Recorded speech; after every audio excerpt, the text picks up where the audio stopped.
The resume landed in the trash can before she had even reached the parking lot. It went in face down, the way a man drops something he has already decided not to think about again, and the woman who had handed it to him an hour earlier was still riding the bus home, counting the stops, telling herself that this time might be different. It was not different. The man who threw it away was named Garrett Vance, and he ran the third floor of a logistics firm that moved freight across 4 states, and he had looked at her for 9 seconds before he decided he knew everything he needed to know. She wore a borrowed blazer that was a half size too big in the shoulders. Her shoes were clean but old. The paper she handed him had a coffee ring on one corner that she had tried to wipe away that morning and could not fully erase, and that ring was the last thing his eyes touched before he set the page on the corner of his desk and forgot it was there. He did not know her name an hour later. He would learn it. He would learn it in a way that cost him something he could not buy back, but that was 6 months away. And on this afternoon, the only thing that mattered was that her one good copy was sitting in a bin under a desk, and she did not know it yet. Her name was Tasha Boyd. She was 34 years old, and she had 3 things she carried with her everywhere she went: a folded photograph of her son, a bus pass with $2.40 left on it, and a habit, learned young and never broken, of doing the small right thing even when no one was counting. Stay with this one, because the small right thing in this story is going to come back around in a way nobody in that office could have predicted. Tasha had applied for a coordinator position, the kind of job that paid enough to move her and her boy out of her sister's spare room and into a place with a door that locked and a window that opened. She had filled out the online form. She had not heard back, so she had done the thing that working people do when the form swallows their name, which is to put on the best clothes she owned and ride across town and ask to be seen by a human being. She had been polite at the front desk. She had waited 40 minutes in a chair that was too low, and when Garrett finally came out and shook her hand without looking at her face, she had felt the whole thing slipping before she had said a word. The interview, if you could call it that, lasted under 10 minutes. Garrett did not offer her coffee. He did not offer her the chair across from him, the comfortable one, and she understood the offer and the absence of it as the language they both were. So she sat in the hard chair near the door and kept her back straight and her hands folded in her lap. He asked where she had worked before. She told him about the warehouse, 3 years of inventory and shipping and covering shifts nobody else would take, and she watched his eyes go flat the moment she said the word warehouse, as if the word itself had told him she belonged on a dock and not in an office. He glanced at his phone while she was still mid-sentence. He asked about her education, and she told him she had 2 years of community college and had left when her son was born, and she said it without apology because it was the truth, and she had stopped apologizing for the truth a long time ago. He nodded the way people nod when they have stopped listening. There was a framed photo on his desk of a sailboat he owned, turned outward, the kind of object a man keeps to remind visitors of the distance between his life and theirs. He told her they would be in touch. "We will be in touch," he said. And the 4 words came out smooth and final, a door closing, dressed up as a door left open. They both knew they would not. She thanked him anyway. "Thank you for your time," she said, and she meant it, because her grandmother had raised her to say thank you to people who did not deserve it, on the theory that the thank you was about the kind of person you were and not the kind of person they were. Then she gathered her purse and she stood, and she walked out past the assistant who did not look up, and the elevator took its time coming, and she stood there in the hush of the 3rd-floor lobby, feeling the borrowed blazer too big in her shoulders, telling herself it was fine, she had other applications out, she would be fine. Behind her in the office she had just left, Garrett Vance picked her resume off the corner of his desk and he dropped it in the trash without a second look, and he reached for his phone to confirm a dinner reservation, and that was the last thought he gave her for 6 months. What he did not see, because men like him rarely see the people who make their floors run, was the woman who emptied that bin every evening.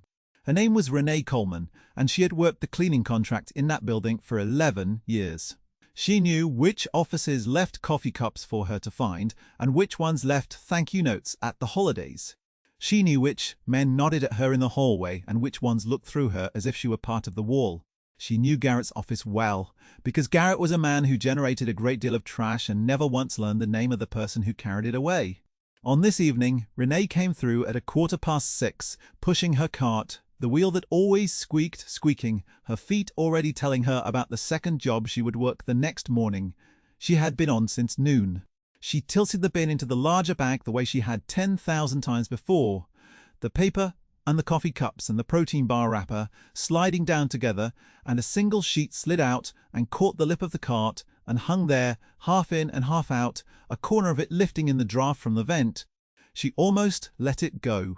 She was tired in the particular way a body gets tired when it has been standing on tile for 6 hours, and her own feet hurt, and the bag was nearly full, and the easiest thing in the world would have been to nudge that page the rest of the way down with one finger and move on to the next office. She picked it up anyway. That was who Renee was, and it was who she had been since she was a girl, and she could no more leave a thing lying half-fallen than she could walk past a crying child. She turned it over. She read the name at the top, Tasha Boyd, in plain type, and she read the line underneath the name where a person writing a resume puts the one sentence that is supposed to make a stranger care. Tasha had written in plain words that she was a hard worker who learned fast and did not quit, and that she was applying because she wanted to build a stable life for her son. Renee stood in the empty office under the fluorescent light and read that sentence twice. She had a son too, grown now, a good man with a good job, and she remembered the years when stable life for her son had been the only prayer she knew how to say. She did not put the resume back in the bag. She folded it once, carefully along a crease that was already there, and she slid it into the pocket of her uniform, and she finished her floor, and she went home. She did not know what she was going to do with it. She only knew that a thing like that did not belong in the trash. For 3 days the folded page rode in Renee's pocket while she decided. She was not a woman who meddled. 11 years of cleaning other people's offices had taught her exactly where the line was between what was hers to touch and what was not, and a discarded resume sat right on top of that line. Still, she kept thinking about the coffee ring on the corner. She knew that ring.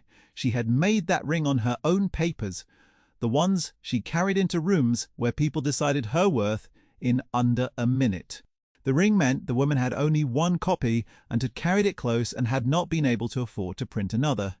The ring meant the stakes. So on the 4th day, Renee did something she had never done in 11 years. She went up one floor to the executive suite where a woman named Diane Pryor ran the whole regional operation, and she asked the assistant at the desk if she could leave something for Ms. Pryor to see.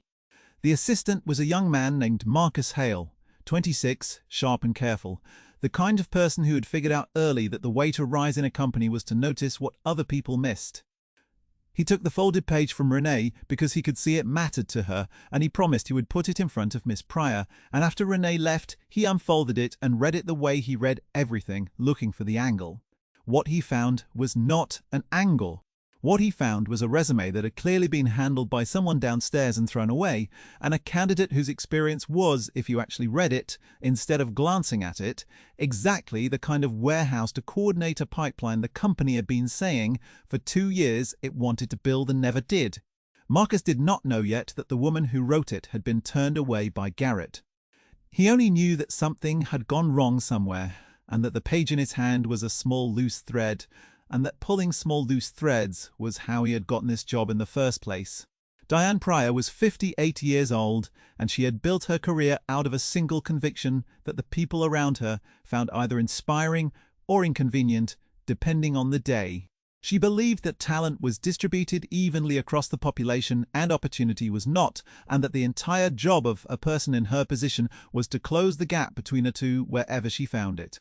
She had grown up in a house where her mother cleaned office buildings at night, the same work Renee did, and she had never once forgotten it, and she had spent 30 years watching men like Garrett mistake a clean shirt and a confident handshake for competence.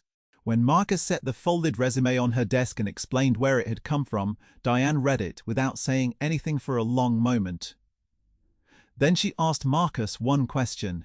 She asked who had interviewed this woman and decided she was trash.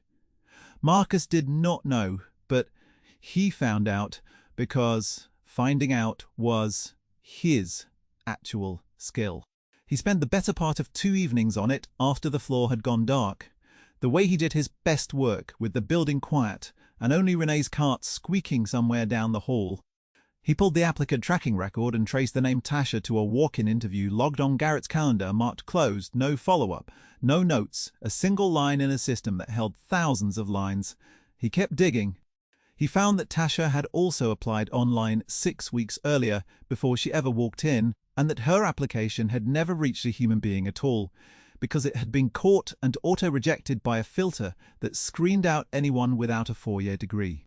He knew that filter. Everyone knew that filter. Garrett had built it himself and bragged about it in a meeting as a way to save time, a way to thin the pile before anyone had to read it, and the room had nodded along because it sounded efficient, and efficiency was a word that ended arguments.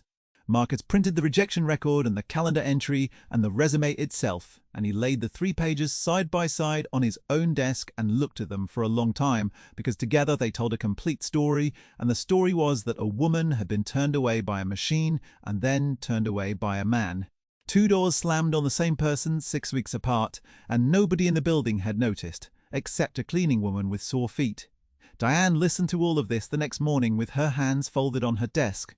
She was not surprised. She had seen the filter. She had argued against it in the meeting where Garrett bragged about it, had said plainly that a filter like that would cut the company off from exactly the people it claimed it wanted to find. She had been outvoted by people who said it made hiring efficient, and now she was holding the proof of what it actually did in the form of 1 coffee-stained page that a cleaning woman had refused to let disappear. Here is the thing about Diane that Garrett did not know and would learn the hard way. She did not move fast, and she did not make scenes. She moved the way water moves, finding the low places, going around the rock instead of through it, and arriving everywhere. Eventually she did not call Garrett into her office and yell. She did not pull the filter overnight and humiliate him in a memo. Instead, she told Marcus to do one quiet thing. She told him to call Tasha and offer her an interview for a different position, a real one on the regional team, reporting up through Diane's own office, and to say nothing about resumes or trash cans or the man on the 3rd floor. She wanted to see the woman with her own eyes before the company's machinery had a chance to fail her again. Tasha almost did not answer the phone. The number was unknown, and unknown numbers in her life were usually collections or wrong numbers or the pharmacy, and she was at that moment standing in her sister's kitchen trying to figure out how to stretch $40 across a week of groceries and a permission slip and a pair of sneakers her son had outgrown. The $40 was laid out on the counter in 2 20s, and beside it was a list written on the back of an envelope, and she had already crossed off the sneakers twice and written them back on once, because a boy could not go to school in shoes with his toe coming through the front, and a mother could not buy shoes and also buy food, and that was the arithmetic of her life that month. The phone buzzed against the counter. She let it buzz. It buzzed again. She answered on the last ring, mostly to make it stop. A man's voice said his name was Marcus, and then he said the name of the company, and Tasha's whole body went still because she remembered the company. She remembered the too low chair and the 9 seconds and the handshake that never met her eyes. She almost said no. She almost said she had already been there and been told, "Thank you, do not call again." Then Marcus said the word interview again, and then he said a salary number, and the number was nearly double what the coordinator job had paid, and Tasha sat down on the kitchen floor with her back against the cabinet and asked him to repeat it. "I am sorry," she said. "Could you say that number 1 more time?" He said it again, slowly, kindly, as if he understood exactly what the number meant on the other end of the line. She wrote it on the back of the permission slip with a pen that was running dry, pressing hard to make the ink come, and she said yes, she would come, she would be there. After she hung up, she stayed on the floor for a while, the linoleum cold through her jeans, the 220s still on the counter above her, not crying exactly, just breathing, the way you breathe when a door you had given up on opens a crack, and you are afraid to believe there is a room on the other side. Her son came in looking for a snack and found his mother on the floor and asked if she was okay. She told him she was better than okay. She told him to leave the sneakers on the list. The interview was on a Tuesday. Tasha wore the same borrowed blazer because it was still the best thing she owned, and she rode the same bus and counted the same stops. And when she walked into the building, she braced herself for the front desk and the low chair and the long wait. None of it came. Marcus met her in the lobby and walked her up, and he was kind in a way that confused her, and he took her not to the third floor but to the executive suite, and he showed her into a corner office where a grey-haired woman stood up from behind the desk and crossed the room to shake her hand and looked her dead in the eye while she did it. Imi. Diane held that handshake a beat longer than necessary. She said she was glad Tasha had come, and then she did something no one in a hiring process had ever done for Tasha in her life. She asked Tasha to tell her about the warehouse, not as a thing to apologize for, but as a thing to be proud of. And she listened to the whole answer. They talked for an hour. Tasha told her about the inventory system she had rebuilt when the old one kept losing pallets, a thing she had done on her own time because the lost pallets were costing the warehouse money and somebody had to. And Diane stopped her and asked her to explain exactly how she had done it. And Tasha realized halfway through the explanation that the woman across the desk actually understood what she was describing and was impressed by it. She told her about covering the overnight shifts when single mothers on the crew could not get childcare, and about training the new hires nobody else wanted to train, and about the 3 years of showing up early and leaving late for a job that never once considered promoting her because she did not have the right piece of paper. Diane listened to all of it. When Tasha finished, Diane was quiet for a moment, and then she said that the company had made a mistake with her, and that she intended to correct it, and that she was offering her the position then and there. Tasha asked if she was sure. Diane said she had never been more sure of anything. What Diane did not tell her, not that day, was the rest of it. She did not tell her about the resume in the trash, or the cleaning woman who saved it, or the assistant who carried it upstairs. She did not tell her about Garrett. She had decided that Tasha would start her new job clean, with no shadow over it, knowing only that she had earned her place because she had. The shadow belonged to Garrett, and Diane intended to let it find him on its own schedule. She believed, the way her mother had believed, that the world keeps a ledger even when the people in it do not, and that you did not have to balance the books yourself if you were patient. You only had to keep your own column honest and wait. Tasha started 2 weeks later. She was good at the job, and not good in the way that surprised everyone, but good in the way that surprised only the people who had decided in advance that she would not be. She knew the warehouse floor better than anyone in the office because she had stood on it, and that knowledge turned out to be worth more than any degree. Because the regional team had spent 2 years making decisions about freight without ever understanding how the freight actually moved. Tasha understood. She could look at a routing plan and see the 3 places it would break before it broke, because she had been the person standing at the dock when plans like that broke, cleaning up the mess at 2 in the morning while someone in an office across town slept soundly, believing the plan was sound. In her second week, she sat in a planning meeting where the team was congratulating itself on a new schedule, and she raised her hand and said quietly that the schedule would fail at the Tuesday transfer because the Tuesday transfer assumed a crew of 6, and the dock only ever had 4 on Tuesdays, and the room went quiet. And a man asked how she could possibly know that, and she said because she had worked that dock for 3 years and the staffing had not changed. They tested it. She was right. Within a month, she had fixed a recurring delay that had been costing the company real money for years, a bottleneck everyone had treated as a fact of nature, by doing nothing more complicated than rerouting 2 trucks and moving a shift start by 90 minutes, the kind of fix that is obvious only to the person who has lived inside the problem. The savings showed up in a quarterly report, the kind of money that shows up in a quarterly report and makes executives sit forward, and the report had her fingerprints all over it, even though her name was not on the cover. Garrett saw the report. Everyone on his level saw it.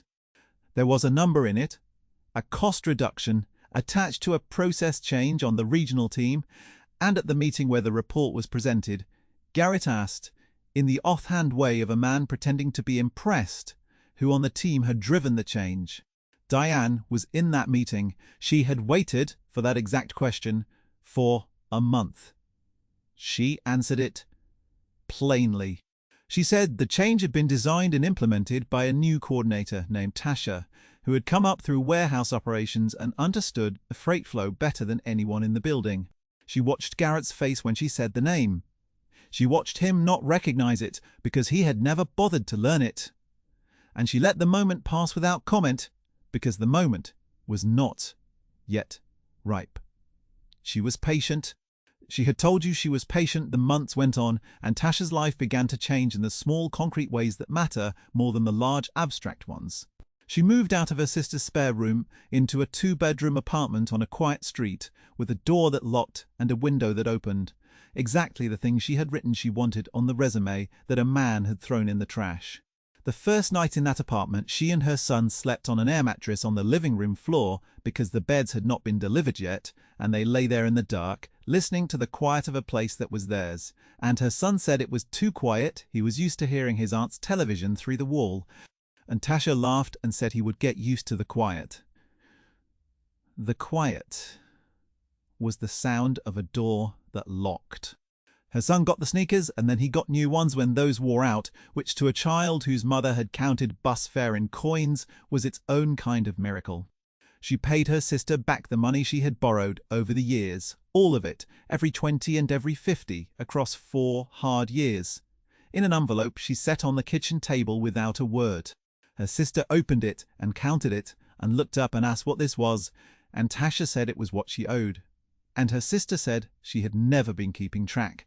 And Tasha said she had kept track of every dollar, because being able to pay it back someday was the thing that had kept her standing some nights.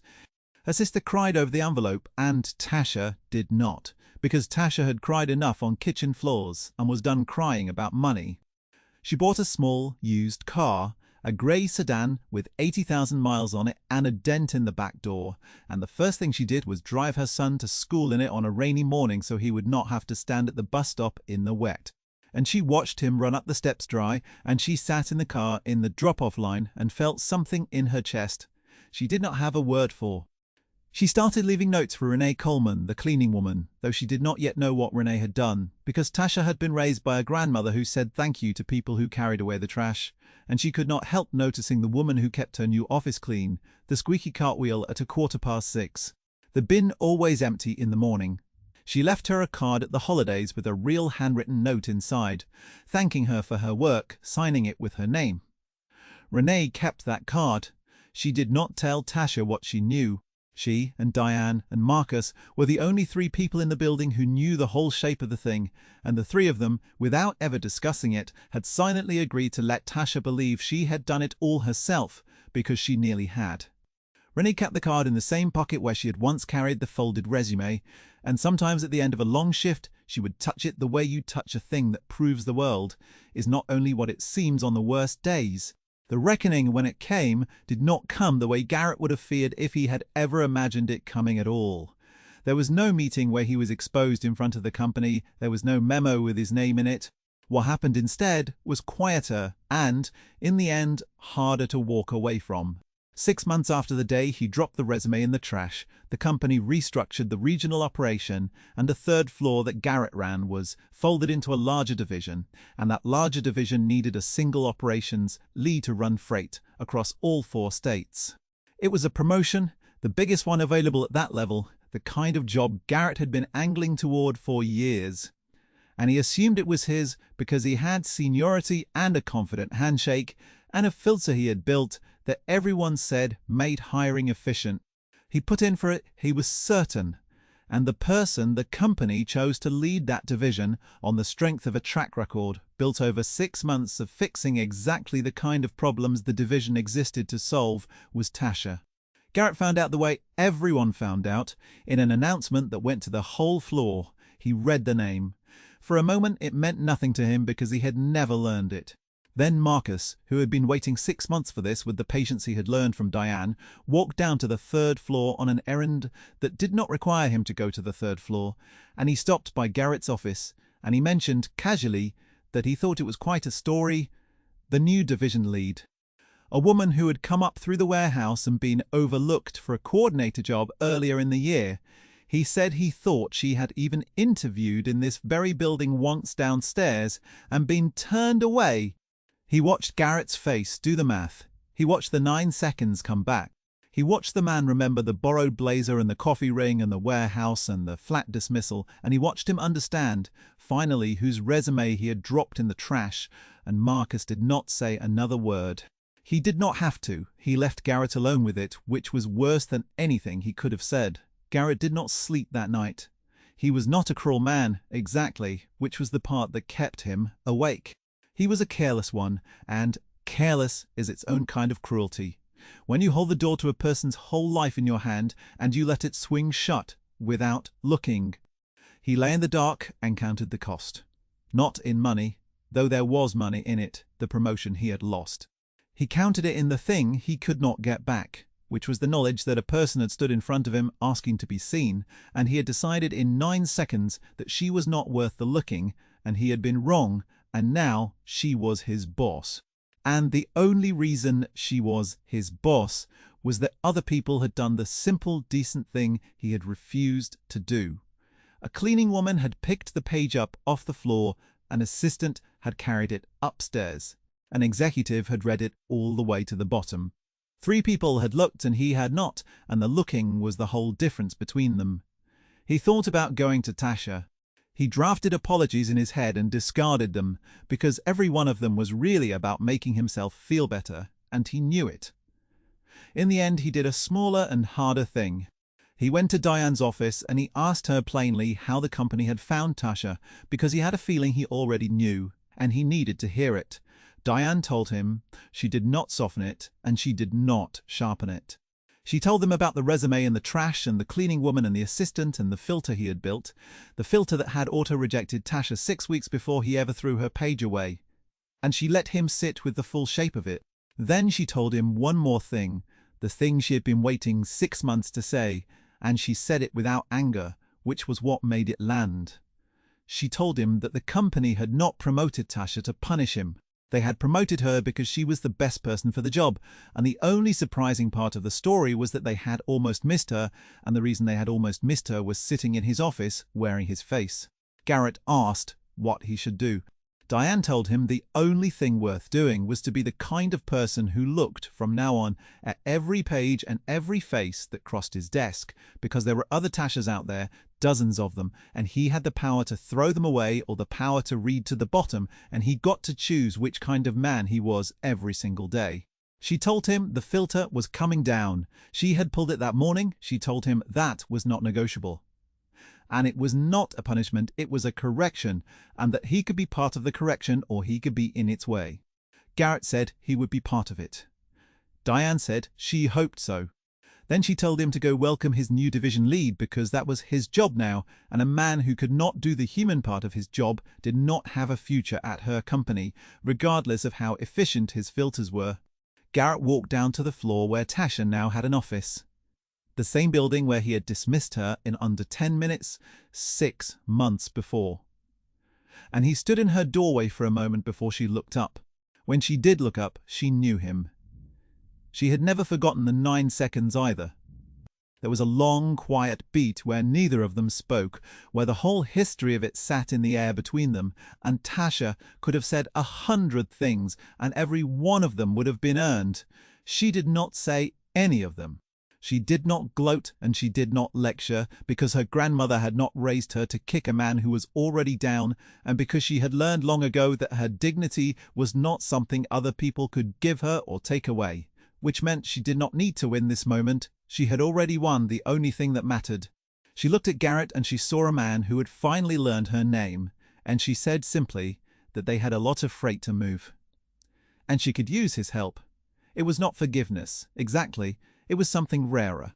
It was the offer of a clean start that he had never offered her, extended by the person who had the most right to refuse it. Garrett took it. He worked under Tasha for the next 2 years, and he was, to the surprise of the people who had known the old version of him, good at it. Because a man who has been humbled all the way to the bottom of himself sometimes builds back as something better than he was. He learned the warehouse floor. He learned the names of the people on it, every one of them, starting with the woman who emptied his trash, whose name he had not known for 11 years, and whom he sought out one evening to thank, awkwardly and sincerely, for a thing she had done that had nothing to do with him and everything to do with who she was. Renee accepted the thanks and went back to her cart, and she did not tell him that she had nearly let the page fall into the bag, that the whole story had hung for one tired second on whether a woman with sore feet bent down to pick up a piece of paper. Some things you keep for yourself. Tasha moved her son into a house the following spring, a small one with a yard, the first house anyone in her family had owned in 3 generations. She kept the borrowed blazer in the back of her closet, even after she could afford a dozen better ones, because it had walked into 2 rooms with her, the room where she was thrown away and the room where she was finally seen, and she wanted to remember that the same woman had walked into both. On the day they got the keys, her son asked her why she was crying when nothing bad had happened, and she told him that sometimes you cry because something good happened that you stopped letting yourself hope for, and that the trick to a life was to keep doing the small right thing in the dark stretches. Because you never knew which small right thing was the one the world was quietly writing down.